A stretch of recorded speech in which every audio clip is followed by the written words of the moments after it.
Hey guys, welcome to our channel. So today we are going to discuss about the flow chart of nervous system. ये topic किसी भी competitive exam हो चाहे school के exam के लिए बहुत इम्पॉर्टेंट है. So let's start.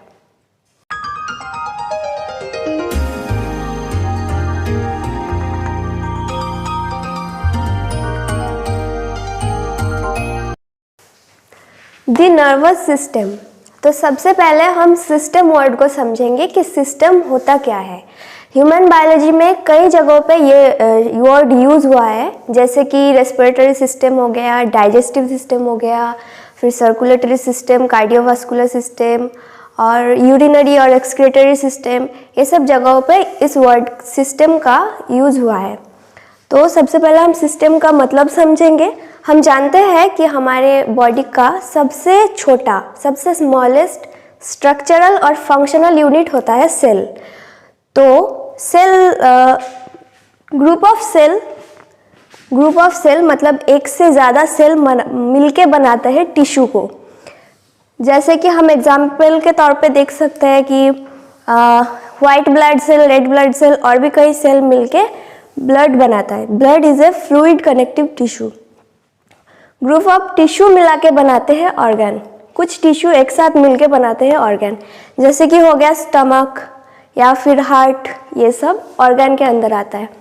अब कुछ ग्रुप ऑफ ऑर्गन मिला के मतलब एक से ज़्यादा ऑर्गन मिलके बनाते हैं एक सिस्टम.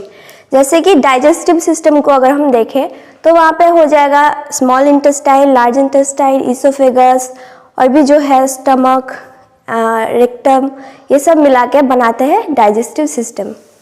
तो ये हो गया सिस्टम. अब इन सिस्टम का अपना डिफरेंट फंक्शंस होता है बॉडी के होमियोस्टेसिस को मेंटेन करने के लिए. होमियोस्टेसिस क्या होता है? बॉडी के जो इक्विलिब्रियम है उसे मेंटेनेंस करना, उसे ही होमियोस्टेसिस कहलाता है. देखिए यहाँ पे लिखा है maintenance of a stable internal environment. Body के अंदर जो इंटरनल एनवायरनमेंट है उसको स्टेबल रखना, नॉर्मल फंक्शनिंग में रखना, उसे कहते हैं होमियोस्टेसिस. जैसे कि डाइजेस्टिव सिस्टम का काम हो गया खाना को डाइजेस्ट करना, उसे एब्जॉर्प्शन करना. वैसे ही सर्कुलेटरी सिस्टम का काम हो गया जो भी ब्लड में न्यूट्रिएंट्स है, फिर ऑक्सीजन है, उसे बॉडी के सेल तक पहुंचाना.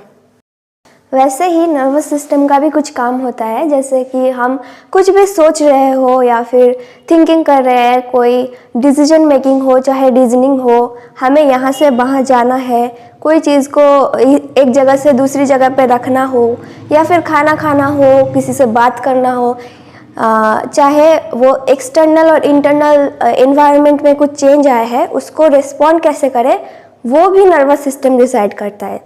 जैसे कि एग्जाम्पल के तौर पे मान लेते हैं कि हमारे हाथ में एक मच्छर बैठा है, तो उस सिचुएशन में हम कैसे रिएक्ट करेंगे, कैसे रिस्पॉन्ड करेंगे, हम उस मच्छर को भगाएंगे या फिर मच्छर को मारेंगे, वो भी डिसाइड करता है नर्वस सिस्टम. ह्यूमन बीइंग में लर्निंग कैपेसिटी बहुत ज़्यादा होता है.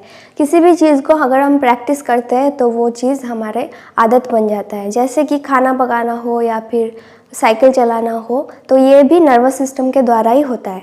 देखिए यहाँ पे हमने लिखा है फंक्शन, नर्वस सिस्टम के function. It coordinates all the activities of the body. Body के हर एक्टिविटी को कोऑर्डिनेट करता है और enables the body to respond and adopt to changes both inside and outside. Inside changes में देखते हैं हम, एग्जाम्पल के तौर पे लेते हैं कि अगर स्टमक में फूड डाइजेस्ट हो गया, स्टमक खाली है, तो वो मैसेज हमारे नर्वस सिस्टम में जाएगा. नर्वस सिस्टम हमें इंस्ट्रक्ट करेगा कि अब खाना खाओ, स्टमक खाली है. वो हो गया इनसाइड में चेंजेस, इंटरनल चेंजेस. और एक्सटर्नल चेंजेस यानी आउटसाइड में जो चेंजेस, जैसे कि हमने बताया कि मच्छर बैठ गया या फिर हम लोग मान लेते हैं कि किसी गर्म चीज़ में हमारा हाथ लग गया, तो उस सिचुएशन में हम कैसे रिस्पॉन्ड करेंगे, ये भी नर्वस सिस्टम ही ठीक करता है. अब हम नर्वस सिस्टम के ओवरव्यू समझेंगे एक फ्लो चार्ट के ज़रिए.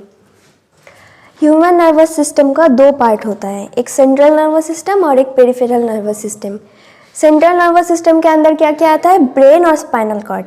नाम से ही पता चल रहा है कि बॉडी के सेंटर में जो है ब्रेन और स्पाइनल कॉर्ड बॉडी के सेंटर में है, तो ये सेंट्रल नर्वस सिस्टम के अंदर आ गया. और पेरिफेरल नर्वस सिस्टम, ये भी नाम से पता चल रहा है कि पेरिफेरी में जो है, हमारे आसपास जो है, बाउंड्री के अंदर जो है, उन्हें कहते हैं पेरिफेरल नर्वस सिस्टम। उसके अंदर क्या आता है, नर्व्स। नर्व्स हमारे बॉडी के स्पाइनल कॉर्ड और ब्रेन से निकल के बॉडी के आसपास हाथ पैर जो भी ऑर्गन है सब में फैले हुए रहते हैं, तो इन्हें कहते हैं पेरिफेरल नर्वस सिस्टम का पार्ट है कौन, नर्व्स। अब नर्व्स को दो पार्ट में डिवाइड किया गया है, सेंसरी और मोटर। सेंसरी यानी एफरेंट, जो कि एक जगह से दूसरी जगह, एफरेंट मतलब क्या होता है, जो चीज़ एक जगह से लेके जाता है, एक जगह से दूसरी जगह लेके जाता है। और इफरेंट मतलब क्या होता है, जो कि लेके आता है एक जगह से दूसरी जगह। तो सेंसरी नर्व्स का काम क्या होता है कि सेंस ऑर्गन में जो रिसेप्टर्स होते हैं, रिसेप्टर्स का मतलब हम आगे और भी डिटेल में समझेंगे। तो सेंस ऑर्गन में जो रिसेप्टर्स होते हैं वहाँ से सेंट्रल नर्वस सिस्टम में लेके जाना मैसेज को सेंस ऑर्गन के रिसेप्टर से सेंट्रल नर्वस सिस्टम में लेके जाना सेंसरी नर्व्स का काम होता है। इसे हम एक एग्जाम्पल के ज़रिए समझेंगे। जैसे हमारे कान ने कुछ सुना, तो कान एक सेंसरी ऑर्गन है, उसमें जो रिसेप्टर्स है वो वहाँ से सेंट्रल नर्वस सिस्टम यानी ब्रेन तक जाएगा। वो कौन लेके जाएगा, सेंसरी नर्व्स।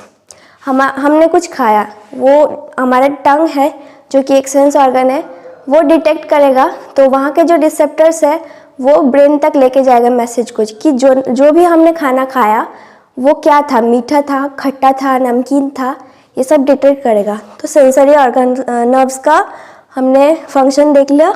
अब मोटर नर्व्स का क्या काम है, सेंट्रल नर्वस सिस्टम से एफेक्टेड ऑर्गन में लेके आना मैसेज को यानी इम्पल्स को, ये मोटर नर्व्स का काम होता है। अब मान लीजिए हम एक स्टेशन में बैठे हैं, ठीक है, और ट्रेन का अनाउंसमेंट हुआ है, तो हमारे कान वो सुनेगा, सेंस ऑर्गन वो सुनेगा कि क्या अनाउंसमेंट हुआ है, हमारे ट्रेन कौन से प्लेटफॉर्म में आने वाला है।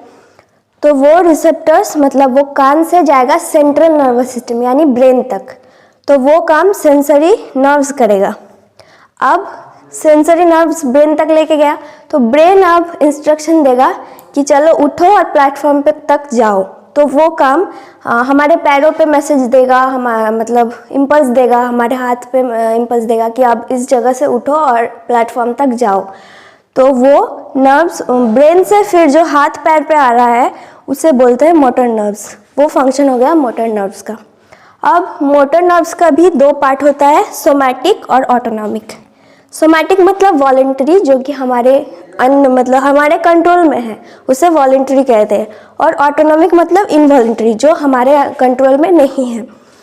तो हमारे कंट्रोल में क्या है, स्केलेटल मसल, हम डांस कर सकते हैं, हम चल सकते हैं, हम एक जगह से दूसरी जगह मूवमेंट कर सकते हैं, ये हो गया वॉलेंटरी। तो वॉलेंटरी के अंदर आ जाएगा स्केलेटल मसल।